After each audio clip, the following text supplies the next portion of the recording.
എടാ വീട്ടിലിരുന്ന് മടുത്തടാ, നീ വന്നിട്ട് ഇനി ഒന്ന് പുറത്തേക്ക് കൊണ്ടുപോകുമോ? അല്ലെങ്കിലേ പണിത്തിരക്ക, അത് കഴിഞ്ഞ ഫുള്ള് ക്ഷീണം. അമ്മക്ക് ഇവിടെ വീട്ടിലെ പണിയെടുത്തിരുന്നാ പോരെ.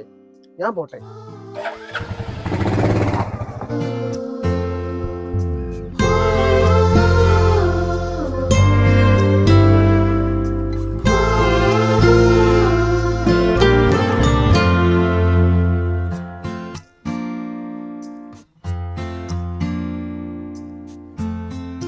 കുഞ്ഞിക്കവിൾ മേഘമേ തുള്ളിത്തോളുമ്പാതെ നീ